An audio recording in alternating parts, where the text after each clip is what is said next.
So hello and welcome to the Expat Pod. My name is James, your host, and today I'm joined by Grant, who I met via LinkedIn of all sources. He's an American living in the UK. Grant, do you want to say a few words about your kind of journey so far? Hi everyone, my name is Grant. As James mentioned, I'm originally from the States, Chicago to be precise, and yeah, I've lived in a few different places. Texas could be its own country, so let's say I live there. I lived down in Colombia for 6 months back in 2017. I lived in Montreal, Canada for 2 years, and now I've lived in the UK for 3 years. Perfect. Well then, let's get into the podcast. Let's do it.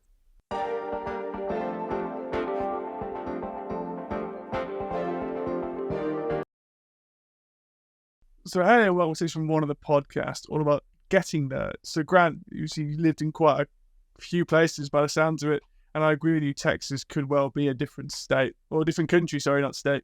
And just by the size of America, like New York State is bigger than the UK, I believe. So I would definitely register it as that. Tell me about how you kind of moved to each of the locations then. So what made you move to Texas? Was that for university, for a job? Or? Yeah, so when I graduated high school when I was 18, I decided I needed to get out of the Midwest. Chicago is within the Midwest in the US. We have the West Coast, East Coast, South, and then Midwest. And I just wanted something different. I originally wanted to play baseball, very American, I know, at my university, but injuries and sort of piled up. And so I went to Texas to originally play baseball, but I ended up starting a company when few different ideas, but I ended up starting an e-commerce company when I was down in Texas doing my university. So I'm someone that always needs something to do. I couldn't just do university. I needed sort of a side project on the side. So yeah, I started an e-commerce company when I was at my university in Fort Worth, Texas. It's funny because I've actually had more of a culture shock going down to Fort Worth, Texas than London. London is, yeah, I mean, it was just the way people think. Time passed much slower, the weather, I mean, everything. Chicago and London are much more similar in terms of the people, in terms of the weather, all these different things. But Texas is sort of its own world. So that's what originally brought me down. And then after I graduated uni, I traveled around South America. I was in Argentina, I was in Chile, Peru, I was in Ecuador for quite some time. I actually picked up a marketing job in this small town called Baños, Ecuador. And it was an American guy that owned this restaurant, and he hired me. I remember I was making $2 an hour, and I would get one meal a day. So I ended up staying there for, I think, 2 months. And then I eventually made my way to Colombia, where I met my eventual, I guess at this point, ex-business partner. But it was a British guy that I met in a hostel, and we ended up starting a company in Medellin. It was a tourism company. It was called On Top. And yeah, that's what led me to Colombia. And then I think your question was like, my next place was Montreal. And that was really my ex-girlfriend. My ex-girlfriend was from Montreal. And so I was originally going to spend just the summer up there. Ended up staying 2 years. Lived and worked up in Montreal. And then I originally came to London to do my master's. And then I've started a company here. And now I've been here 3 years.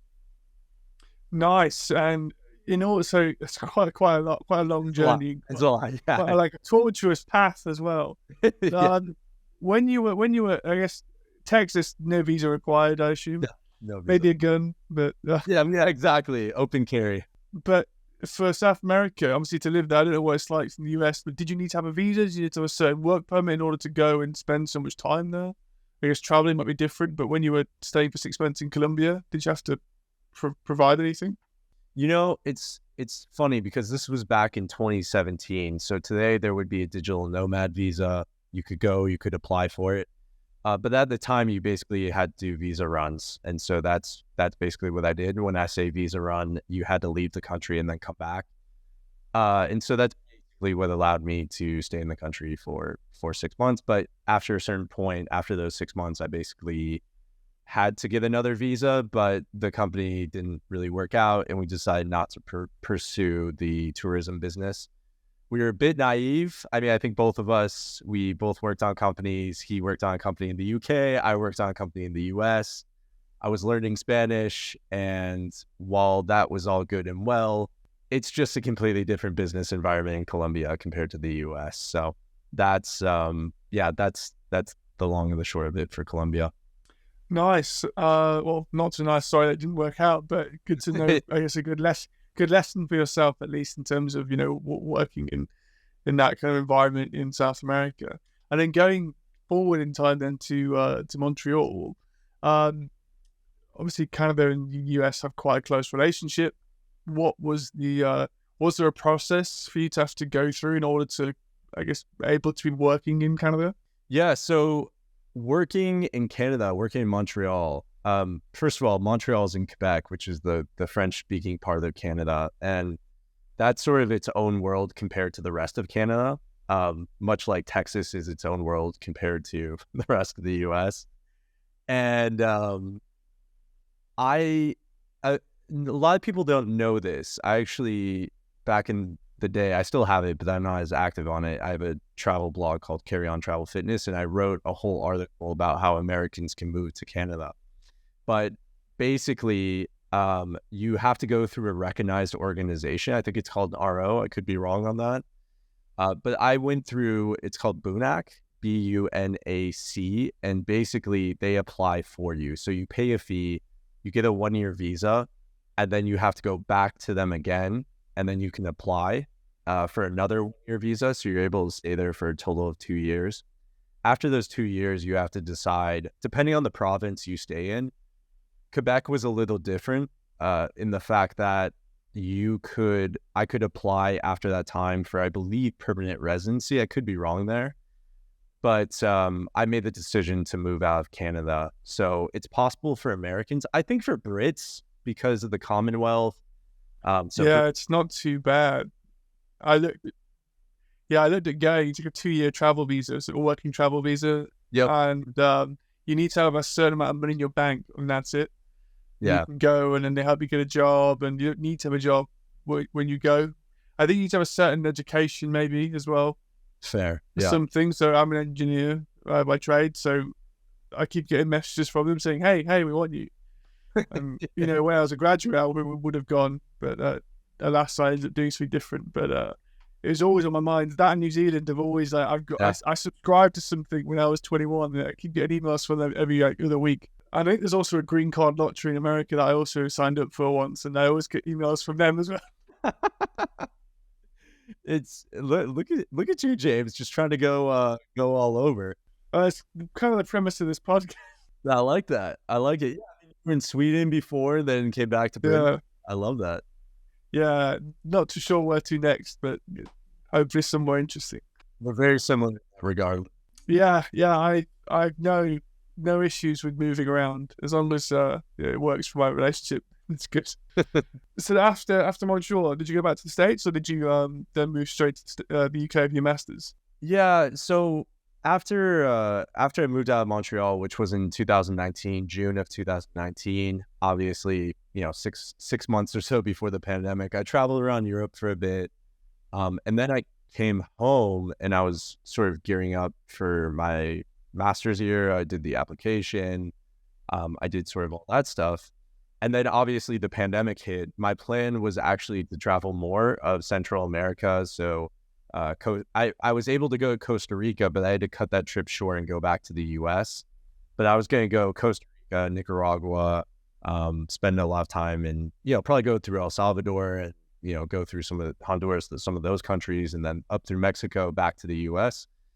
But obviously we all know what happened. That wasn't possible, but it was sort of a blessing in disguise because this is when I created my company, Kimura Digital, and I really sort of dove into creating an SEO agency, and something I still do to this day. So good and bad coming out of that. And then October 2020. So yeah, this is basically my 3-year anniversary in the UK at this point. Oh, congrats. Thank you. I don't know if it's the exact day, and I don't know if anyone celebrates that, but like, I'll take it. My South African friend did, because he got his citizenship. So he was like, 5 years today or something, and then he can start applying for his settled status or citizenship or something. Yeah. Okay. That's fair. Yeah. So ever since then, ever since October 2020, I've been living, working, studying here in the UK. Nice. And the application process for the university, assuming it was one in London, how was that, and how does that differ to what you would have gone through in the US? It's quite an interesting process. I mean, not applying. I went to King's College London, so that was the school I went to. I did a master's actually in digital marketing analytics, so very much in my field, very much in what I'm doing. The process of actually applying to King's wasn't difficult, or it wasn't that different from the US. I think there was probably a few. Actually, no, I didn't even have to get anything. I mean, I obviously didn't have to get anything translated. Basically, I just had to send in my transcript, fill out an application, I had to write about why I wanted to join the program. The real sort of process that was a bit difficult was getting the visa. There was, if I remember correctly, I had to get a number from King's specifically saying, this is a student, we've accepted him. He can now come to this university and he can apply for a student visa. And I remember back in the US, I had to go to, I would call it, it's like a visa center. I think it's called VFS Global or something like that. It's like a visa processing center. You had to go get your, I had to go get my picture taken. They asked me a bunch of questions about, are you a terrorist? Are you doing all this sort of stuff? Which I'm looking Have you committed genocide? I know. Yeah, exactly. I know we have a bunch of guns in the US. I mean, we have to do the same going to the US from the UK. Like, I got a J1 visa when I was 20, and I had to go to the embassy, and they asked me loads of questions, and I was like, I'm just gonna go teach kids to go-kart, like nothing else. It's kind of crazy, isn't it? It's kind of an unsettling process. Yeah, especially when someone's gonna get in front of you, like with the US, police officers and stuff. Like in the UK, there's not many guns around at all, especially even our police force. There's a certain I guess group of officers that are allowed to, but that was the paradigm shift for me. It's quite a culture shock. I can imagine. Yeah, no, 100%. Yeah, the US, we're really weird about our guns. That's a whole other issue, but that's a whole other thing. But yeah, the once that sort of happened, I think, if I remember correctly, I sent in my passport. It took, I think, 2 weeks or 3 weeks. I got it expedited, and it was quite expensive from what I remember. And then I think it went to the consulate, the British consulate or British embassy in the US.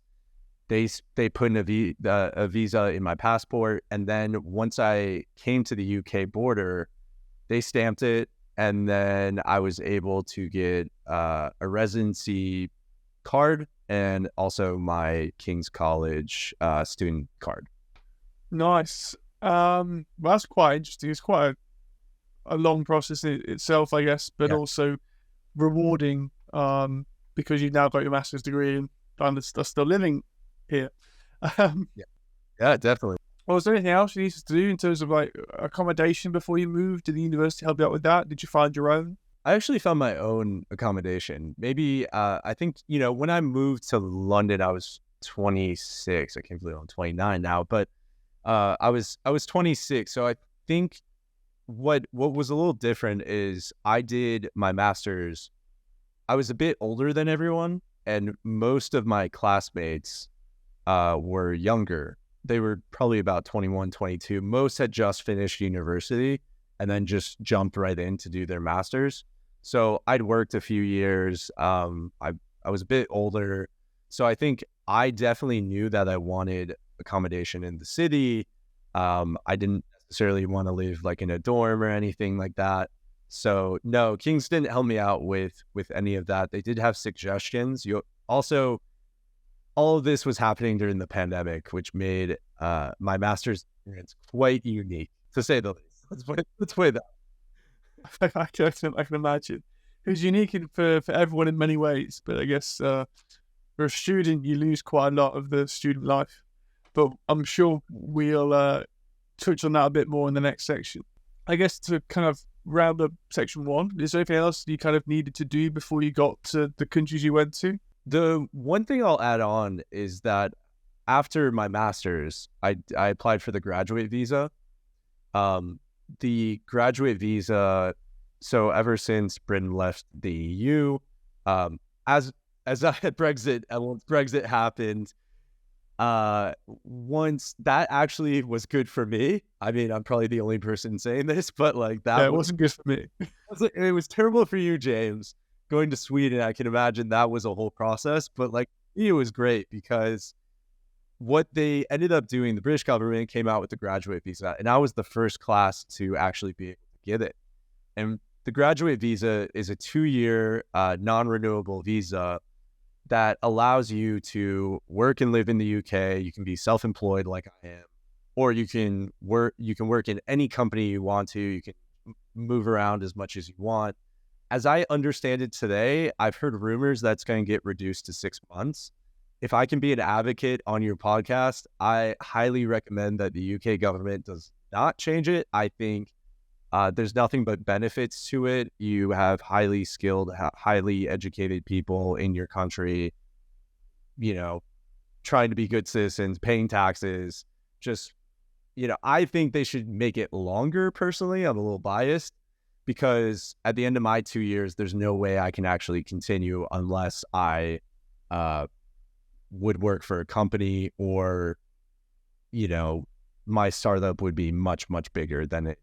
Someone like me, I'm kind of in a strange middle ground where there's no clear path to continue. I'm sure there is at some point, but we'll get into that in section 2 in terms of what I'm doing or what I'm going to do next after my visa expires in February. Nice. We'll start a petition and get it in the House of Lords for you. Yeah. Please do. I will go speak. I'm very passionate about this. Well, it's only down the road for you, I suppose, in East London, so. Please, yeah, do it for me, James. That would be great. I'll try my best. That's a great way of ending section 1 anyway.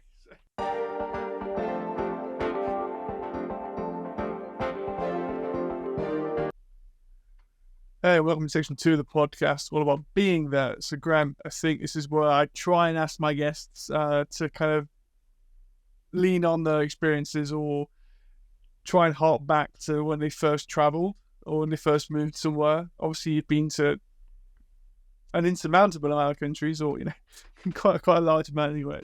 And it might, need you to dig into your mind palace in order to find out your thoughts. But tell me about when you first moved to. Let's start with Texas. I know it's not necessarily a different country, but it's quite a different culture.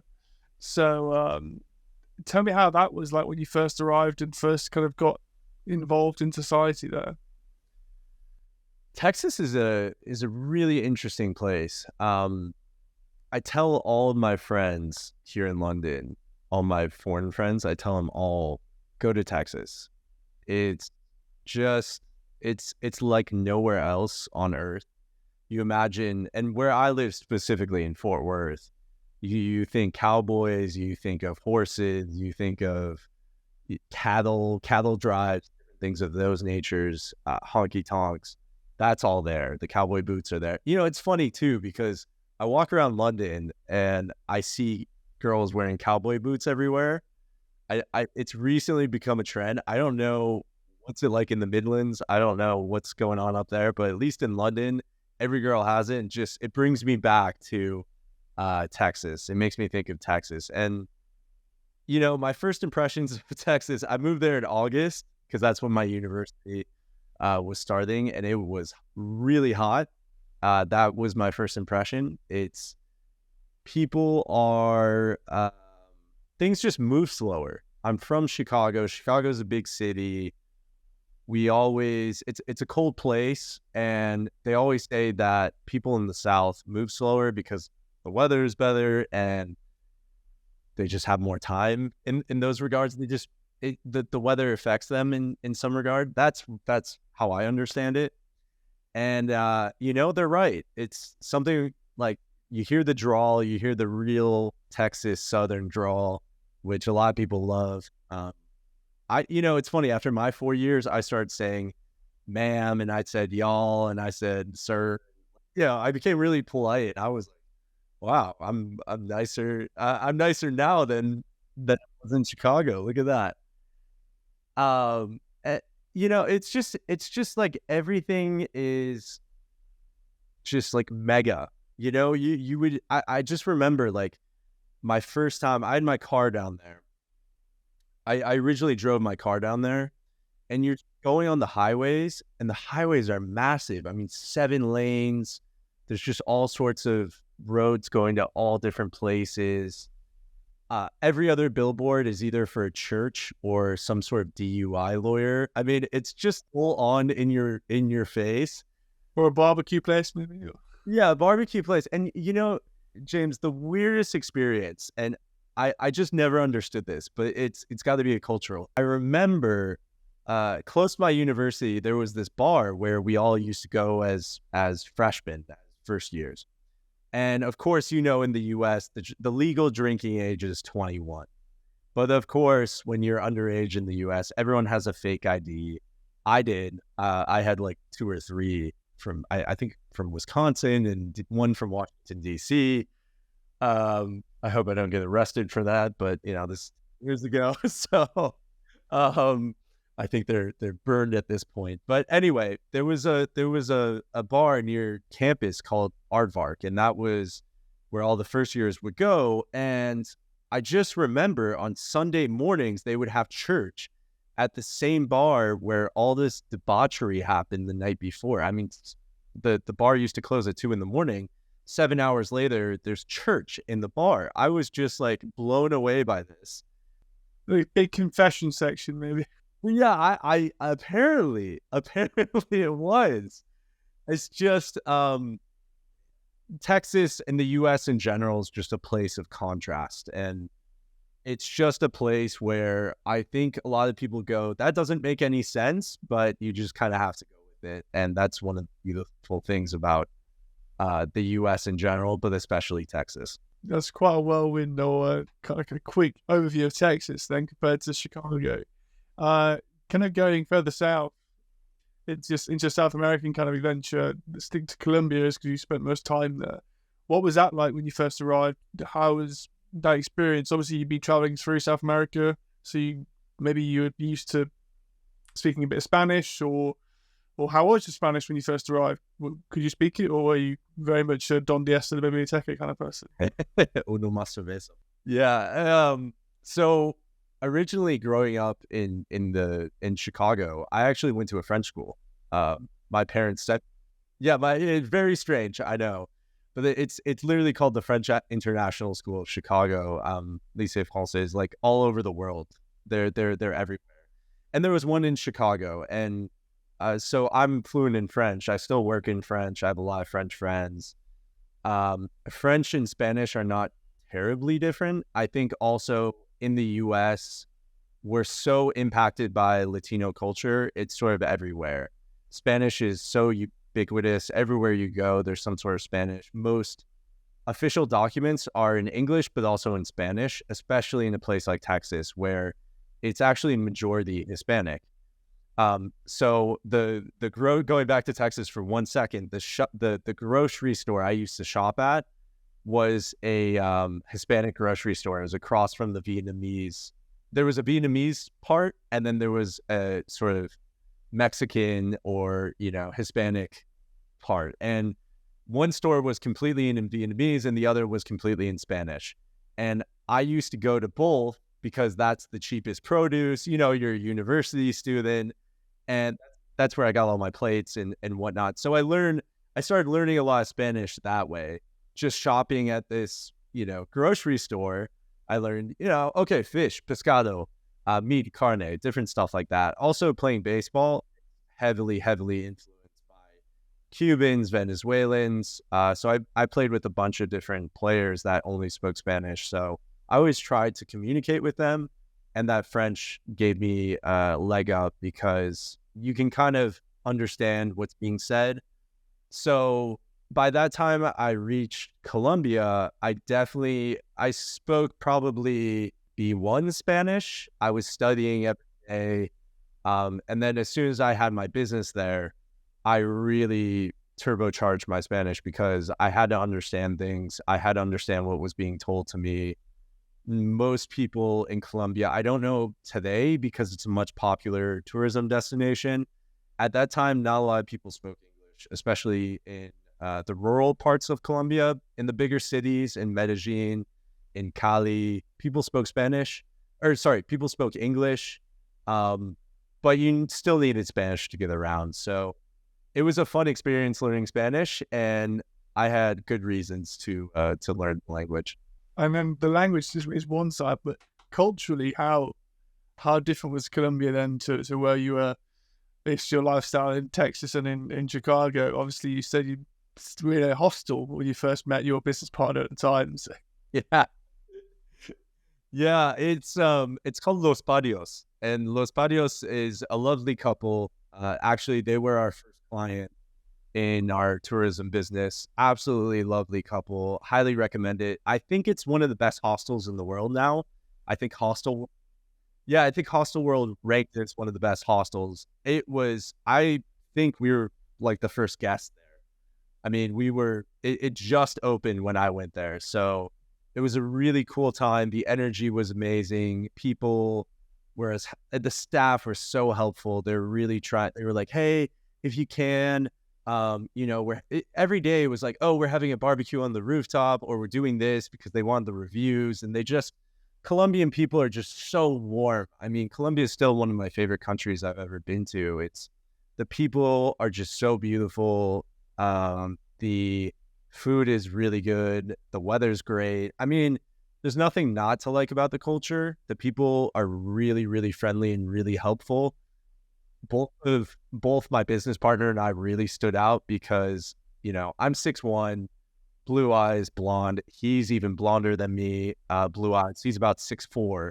So you can imagine we used to go there's a train in Medellin.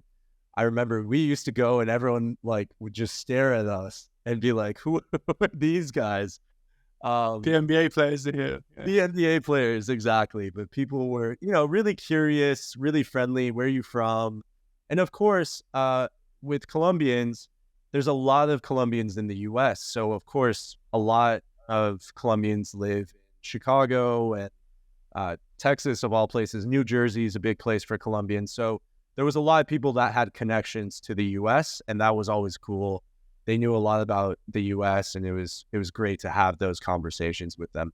Going forward in time now to Montreal, obviously people tend to think, Canada, US, quite a similar culture, quite a similar country.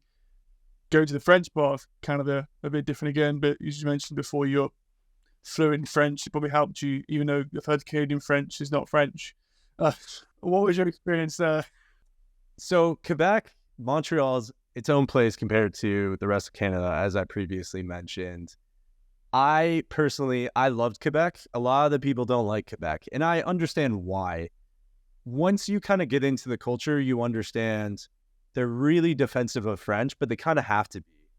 For example, everywhere around them speaks English. Of course, the rest of Canada, all of the US speaks English, and they're really protective of their culture, which I wouldn't say is completely different, but it is different than the rest of Anglo-speaking Canada. So they are really defensive of French. And for me, I think I had a great experience because I spoke the language. It was really easy for me to connect with people. I just blew their mind that an American was speaking French and having full conversations with them in French. So anywhere I went in Quebec, the accent was a bit difficult at times. I have to admit, it's really, really strong.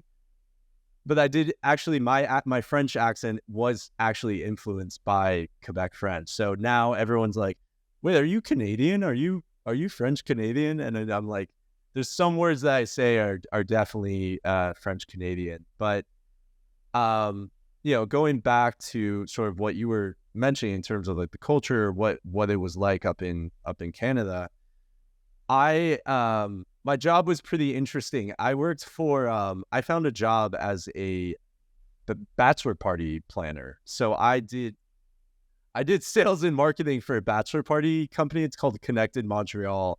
I think they're still around after the pandemic. But I ended up doing I was doing some marketing work for them, SEO. I helped revamp their new website.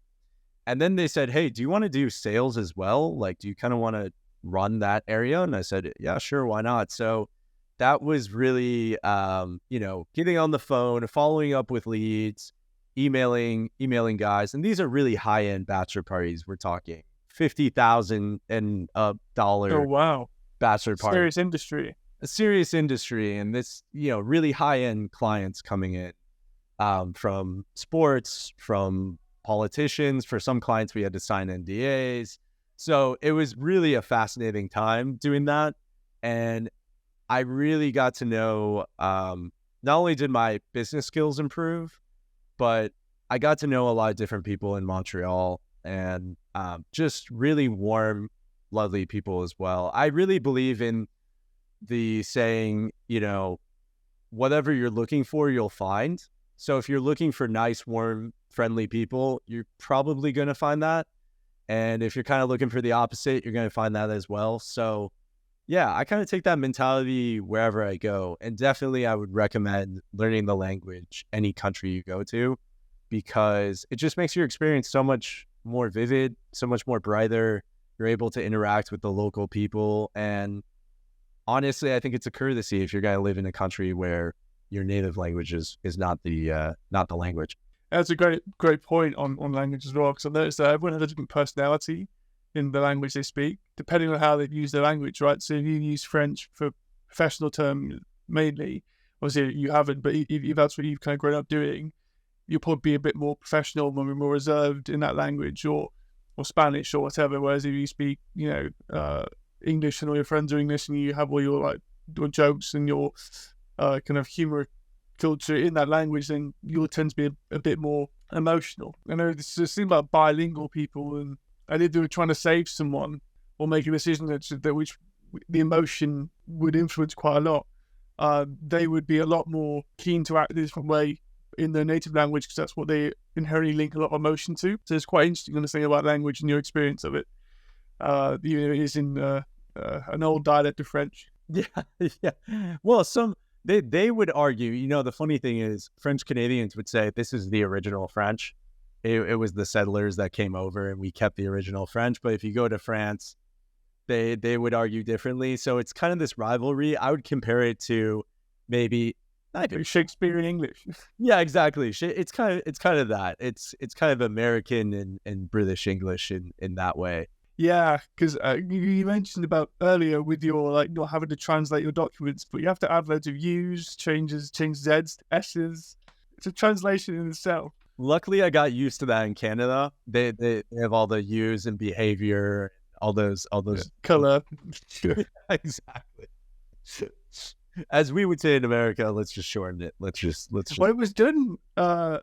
The reason why I know is it was done because of the printing press, I believe. It would cost them per letter, so you were charged per letter to print something. So they removed a lot of letters they thought were just irrelevant.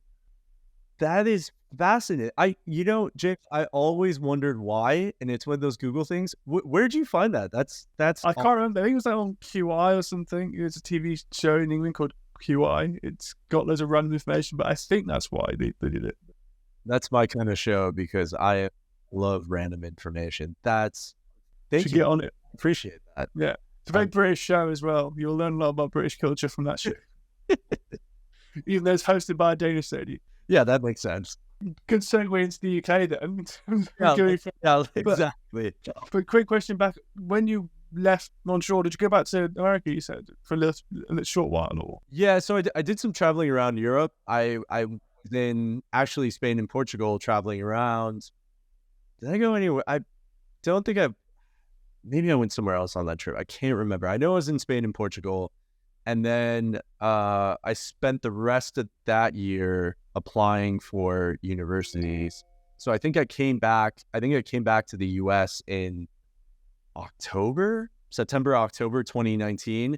And then obviously 3 months later, pandemic hit, and that was a whole thing. But I was waiting for Kings to reply. I was kind of in between, but I was waiting in the US. I was back in Chicago. Did you experience any reverse culture shock whilst you were there? You know, kind of going back to where you're from and being surprised by it? Not necessarily with Montreal. I think the one thing I missed, though, was the French.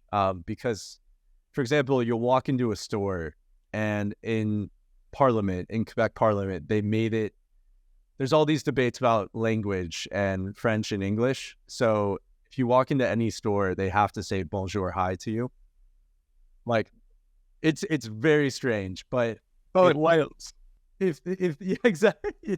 Welsh is a crazy language, by the way. Can we just point that out? Like, that is the language, no vowels. Yes. I remember being in Cardiff last summer, and I just remember seeing some of the signs that I was like, what is? And Cardiff's quite tame. If you go, one of my old housemates is from the very long place name, which I'm not even going to try and butcher, near Bangor. Yeah, he's like bringing it off the rock or something. It's like a sentence in a name, but yeah, he speaks Welsh, and I'm like, good for you, but it's hard. I always find it fascinating. I see some of these services. You look at the NHS website, and they say, "Oh, for services in Welsh, dial this number," and I'm like, are there people that actually do? I mean, I'm sure there are. But yeah, there's a lot. So my friend went to a Welsh-speaking school, I think. Well, a lot of his friends all speak Welsh, and they're from North Wales. And, you know, fair play to them for keeping that language alive because it's part of the culture. So I think Cornwall also has its own language, called Cornish. Yeah, they're way down there, so it kind of makes sense. Yeah, it's just like the toe of England. Yeah, isolated. Yeah, so going back to your time in the UK then, in terms of... Oh, no, sorry. You're talking about Montreal. You know, coming back to the US, yeah, the biggest culture shock was just not seeing French every day.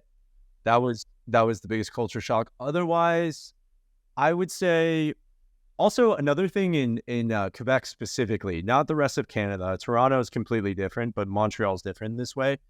In Quebec, there's more of a joie de vivre. There's more of a like people in the US and Canada, the first thing they talk about or the first thing you'll be asked is, what do you do? In Quebec, that's not the case. You will never be asked what you do because a lot of people just have jobs that they can make money on the side, and they really love life and they really try to enjoy it as much as possible. And so that was another culture shock. Coming back, I really enjoy that part of Quebec and Montreal in general. People really know how to live well there. And I feel like in the US, like, you don't see as many people. You definitely, I mean, there's the financial services and there's banking. There's some of these high octane societies or jobs, but you don't feel the same stress level you do.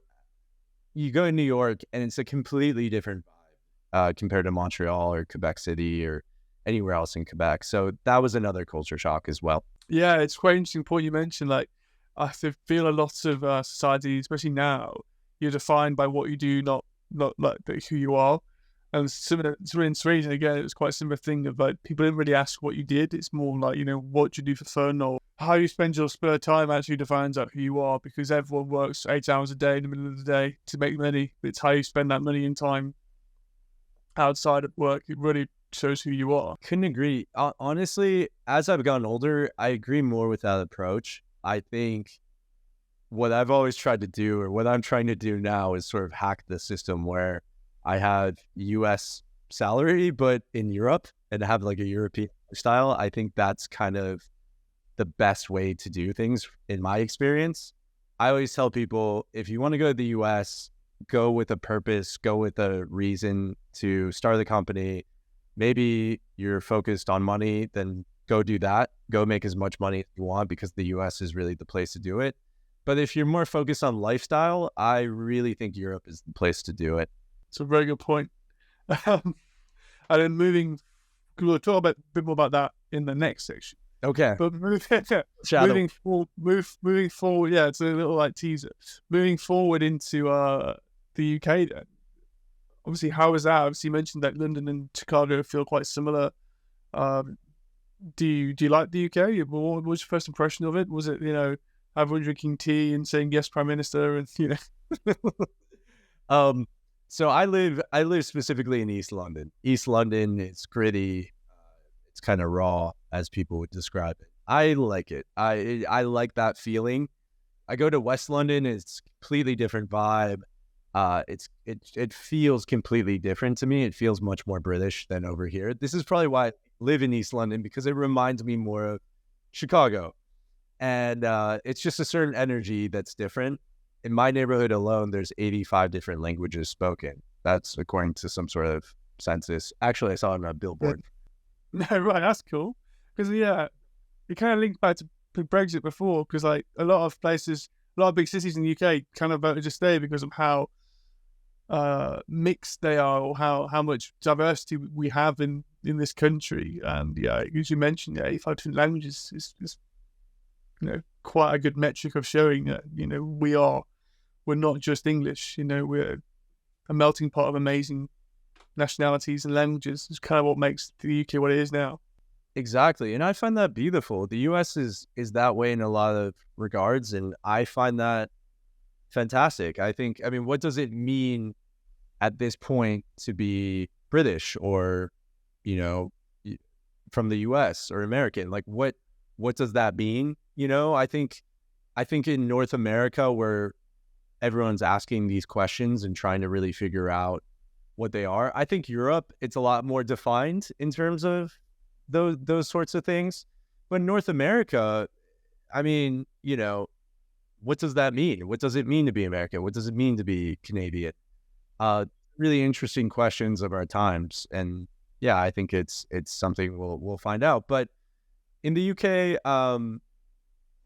one of the first things I noticed about the UK was how beautiful the countryside is. It is beautiful. I did not realize that. What I absolutely love about London is you can go an hour outside, and I've done a lot of hiking. I've gone in the South Downs, North Downs. I do a lot of hiking on the Chess Valley Walk. It's near, it's at the end of the Metropolitan line. It's near Chesham and that direction out there. Hikes are just absolutely beautiful. And I absolutely love in the UK, I really appreciate this, how much public space there is. There's so much public land and public way available for walkers and, bikers and all this stuff. In the US, land rights are a lot more disputed. I feel like everyone has a car, right? And really have to drive somewhere to go for open space. And I feel like even in London, I can find green space wherever I am. I find that aspect really, really nice. I think another thing I noticed right away in the UK is, London specifically, the food is fantastic. I absolutely love a good curry. So I live close to Brick Lane, so I do love a good cheeky curry every so often.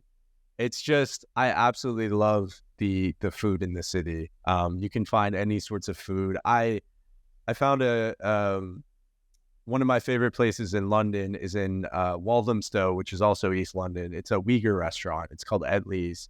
Fantastic food. Absolutely love it. And I love it because I feel like I'm in someone's home. I feel like it's just like mom and pop, and then the kids are the servers, and they barely speak English, and I love it. I'm like, perfect. That's what I want. I don't want the fancy restaurants. I grew up eating a lot of different ethnic food. My parents always instilled this sort of amazement and wonderment of the world through eating different cuisine. And my parents always believe you got to try it. And if you like it, great. And if you don't, that's fine too. But you need to try food. And that's not only for food, but experiences and just everything in your life. You got to be open-minded. And so I've really taken that. And so now I find all these weird foods, different foods. And I just find, I guess I take the Anthony Bourdain approach. Like, if you reject the food, you reject the people. And so even when I'm traveling, if I meet people and they take me to a restaurant or they take me to their home, I'll eat it. I don't care what it is. I could be absolutely grossed out by it, but I'm not going to say a word because I'm like, it's going to be a great adventure. It's going to be a great story. And they took the time, effort to really show me their culture and whatever they're eating. And I need to respect that. And this is why I'm here. I'm here to see things. I don't want it to be like Chicago or London or back home. Completely, and a lot of culture is inherently linked to food, because we spend a lot of time of our day eating, or it's literally how we fuel ourselves. So a lot of cultures over time have developed through the art of cuisine and people doing amazing dishes and really experimenting over time with it, using whatever they've got in the local landscapes to do that. So unfortunately our countries are not too known for their cuisines. Well, yeah, I mean, I think the UK gets a really bad rap, I think, on its food. But I think it's amazing. It's just people think of it as being beige, or it's beans on toast, or it's crumpets, or it's just tea. When we have such amazing desserts come from the UK, and true. I don't eat meat, but a lot of good vegetarian food comes from the UK as well, and we adapt things well, but also we have pies, which those are really good. There's a whole type of food around pies. And I saw this American lady on this TikTok or something saying to GR eggs or Greg's. It's Greg's, but she called it GR eggs. And it's just that's it's quite a British thing to have a pastry store with pasties and stuff like that, and that's. Okay, it's probably not the most healthy food, but it tastes good. That's what matters. That's what matters. Yeah, most Michelin star restaurants probably aren't that healthy for you, but they taste right. Yeah, it's just full of really rich flavors. Yeah. I do love a full English. Oh, really? I do love a full English. Do you include black pudding in it? If it's offered, sure. Why not? Why not? I do love a full English, and in Scotland I had what's it called? Haggis. Is it called? Yeah. Haggis, and square sausage and neeps and tatties and stuff. Yeah, and in Wales, lava bread's a thing in Wales. Every part of the UK has its own delicacy. I'm from Liverpool, and we have scouse, and that's a really big thing as well. It's a hot pot. It's a stew. It's very famous where I'm from. And Lancashire has one. Obviously, Yorkshire's got Yorkshire puddings and all sort of stuff, which is one of the best foods ever made is Yorkshire pudding. Yorkshire is really known for that. I hear about Yorkshire puddings all the time. Yeah, I gotta try more. I do. I'm not gonna lie. I do feed into that stereotype that Britain has bad food, that the cuisine is not so cultured. But I do like a full English, and I have to say I did like haggis. So yeah, that's good. Trying to expand our horizons a bit more. Yeah, I need to dive more into it. It's just have you spent much time up north? I mean, I've been to Manchester. I've been to Scotland twice. So I got to spend more time up there. I got to spend more time. Lake District, if you like hiking, Lake District is beautiful. You've got Kielder Forest near Newcastle and Hadrian's Wall. Beautiful. Peak District's amazing if you like your walks. But I'm from Liverpool, great city. Leeds is great. York's amazing. Yeah, there's so many great places in the UK to go visit as well. It's underrated. I have to say, it's really underrated. I was up in Manchester with one of my friends in April. We just had so much fun, and people were just so lovely. People were really nice. It's funny because he's Bulgarian but grew up in Canada, and I struggled so much with the accent up there. And he was like, "Yeah, I understand everyone fine. I have no problem." I was like, can you translate? Like, I was having him translate just because I was having issues with the accent, but people were lovely. It was a really, I love the North. I absolutely love the North. Yeah, it's definitely, the accent can be quite difficult. I remember like Cheryl Cole, who's like a British presenter, or she was a singer. Yeah, And she was the British version of X Factor or something, and then went to the American one, and she's from Newcastle, and like they didn't understand what she was saying, so she stopped doing it because it's quite a thick accent. Oh, especially up in Newcastle, it's yeah. I have a friend. No, I've what are they called, Geordies? Yeah, Geordies, yeah.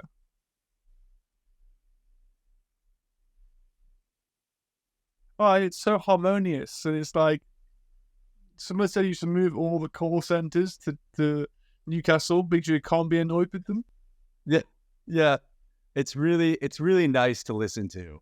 There's some accents in the UK, I have to say that, or oh my god, I have a friend that's he has a proper Glaswegian accent, and I think I understand 20% of what he says when he gets going. I was like, if you speak slow, I'll understand, but otherwise, I don't get anything.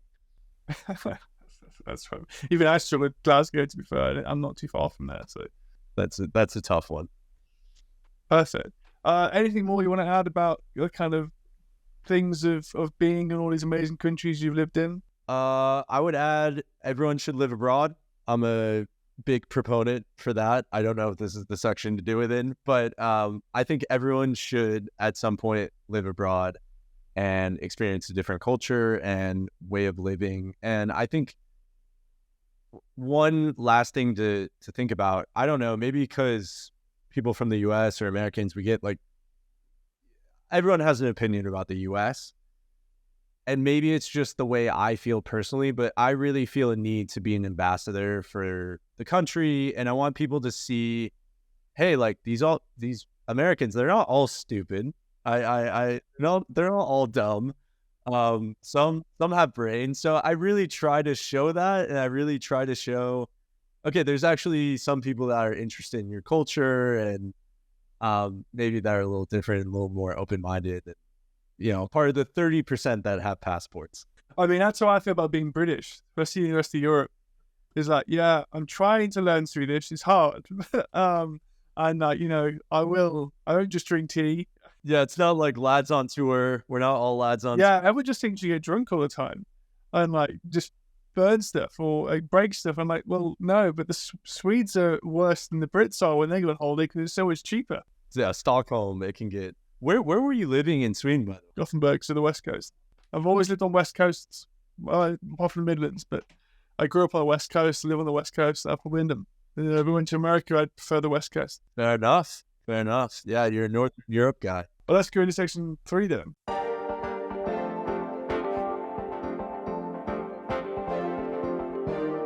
So hello, I'm on section 3 of the podcast. I still haven't named it yet, and I keep saying this, and my friend actually yesterday told me off for keep mentioning that it's not named yet, but it's still not really named. But essentially, it's a review of your time and I guess advice you'd give to other people. And I think you've already touched about this in section 2. So advice for people about, you know, getting out there, doing it.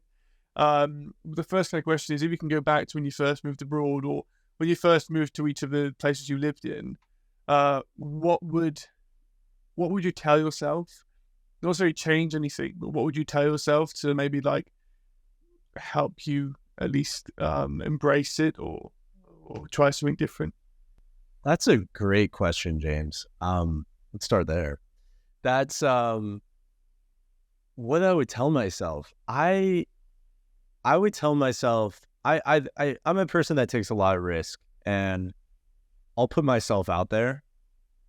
But you can always do that more, right? You can always get to that point where you're trying even more things, and you're doing even more stuff, and you're meeting even more new people. So if I could go back in time, I think what I would do when I was younger, I think I was kind of, I'm really adventurous. I'm really open-minded, but to an extent, I think what I would do is I would put myself in even more uncomfortable positions. I would put myself in even, not dangerous, not anything like that. I'm not condoning that. I'm not saying like Go do that. Go do dangerous stuff. Outside the comfort zone kind of stuff. Outside the comfort zone stuff. Exactly. That's it. And I would highly recommend that people do that, not only living abroad, but in their daily life. I think it's so easy to stay in your comfort zone. It's so easy to be like, this is my group of friends. This is what I do.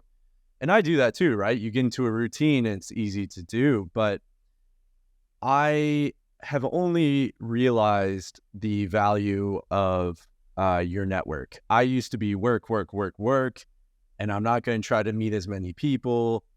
And now, maybe with the hindsight of age, maybe because I've moved around to some different countries, but when you get to a new place, you really got to make a friend network. You really got to make some sort of network, or else that's, at the end of the day, that's everything, right? People are why you go somewhere. Like when I travel, it's usually because I know someone in the country, or I've just heard great things about the people.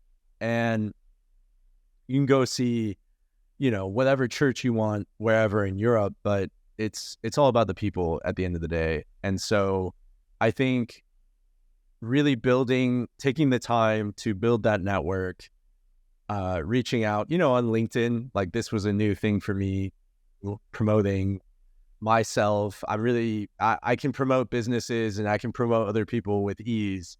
But when it comes to promoting myself, I just kind of feel it's out of my comfort zone, going back to that point. So if I could go back in time when I first moved abroad, I would go to more meetups. Here in London, we have tons of meetups through that website.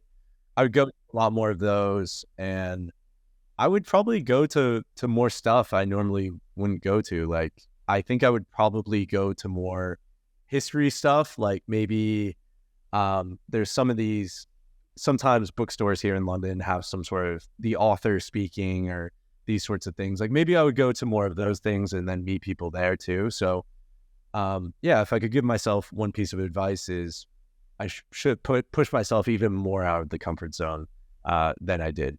That's great. Yeah, I can completely agree. I think when I moved to Sweden, I made a list of things I wanted to try, and that was curling. Curling, did you do it? Yeah, I tried it.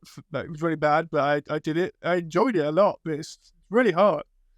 You've tried it yourself, but I rounded some of my colleagues, and I was like, right, we're going curling one evening after work, and we're going to, give it a go. And, like meetups, you mentioned yourself, I went to quite a few, and there was like some for creative writing, some for book clubs, some for just hanging out for a drink, and some was disc golf, which is quite interesting as well to try. That's cool. But were they good? Were they worth it? How do you find them? I'm curious.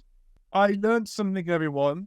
I didn't go back to all of them just for time constraints, and maybe I didn't like it much. But the main thing is, when I do something new, I'll always either learn if I like it or I don't like it. But I've learned something, so you've progressed. Or, but I also think you should do something like at least 3 times before you can make a decision, because you might just have an off day, you might have had a bad day at work, you might be like, I'm not mentally prepared for this kind of thing. So I don't believe in doing something once and not doing it again, unless, unless you can't. But if it's, an activity or something, you always try and do it a couple of times, and so whenever you're, as an engineer speaking now, whenever you're measuring data, you don't just measure one thing, you measure a few and you average it out, or you can remove an anomaly. And that's a fair way of assigning it to most things in life. As you mentioned as well, just, pushing out the comfort zone. That's why I'm doing this podcast. Like, I was not expecting to be good at this, or like to even enjoy it, because I'm an engineer. I'm not a producer or a public speaker or anything like that. But I'm growing quite a lot in doing this, and